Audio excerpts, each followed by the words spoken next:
Hello and welcome to another SciFirst MovieTalk episode. In this episode I'll be discussing the 2018 animated festive film, The Grinch. Produced by Illumination, the studio that also brought the likes of Despicable Me, Minions and The Secret Life of Pets series. The movie is an adaptation of Dr. Seuss's classic How the Grinch Stole Christmas, charting the misaligned attempts of the Grinch, a mean-spirited and despicable grump who particularly hates Christmas.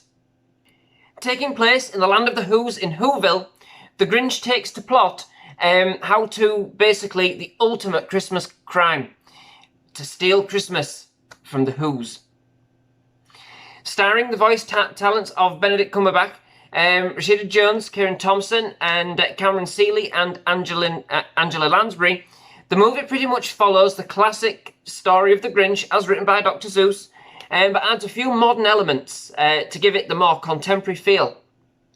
To keep the story feel, a number of scenes were actually additionally supported by narration by Pharrell Williams. For me, you could tell that the film was produced by Illumination, as elements of their previous films, especially Despicable Me, shone through. Certainly when the young girl who befriends the Grinch, mistaking him at first for Santa Claus, along with her Who friends, is very much stylised in the ilk of the young female characters from that film series. One element I really did enjoy was Max, the Grinch's dog. For me, he was the one that really did steal the show. Some of the stuff that Max got up to in his facial expressions were just class. Somewhere between the Grinch's best friend and his skivvy, basically. Wherever the Grinch went, Max followed, and unquestionably and unequivocally participated in the Grinch's schemes, even though you know he didn't quite agree. You knew that Max would be there for the Grinch no matter what. One particular scene did see Max, it had me in absolute stitches.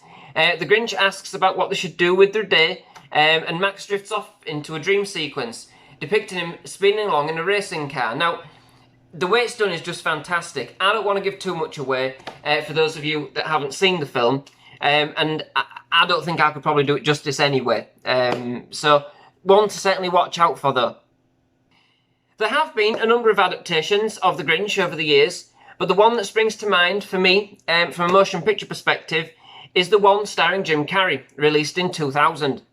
Compared to this film, I don't know, for me, The Grinch, in the animated version, it just wasn't as mean.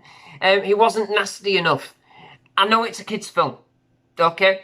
So I don't want to berate it too much in that respect, but it could have just been a bit more tinge meaner for me. What I mean by that is that there were moments from the very beginning of the movie where you could tell that the Grinch had it in him to be good and to be kind. And on that basis, it didn't really make for much of a transition throughout the film. Overall, I did think that it was an extremely delightful and entertaining festive film. It was fantastically animated and had some pretty good comedic moments. In fact, the Grinch's antics, to be fair, in this film felt a little bit more like a Wile E. Coyote film style effort, if you like.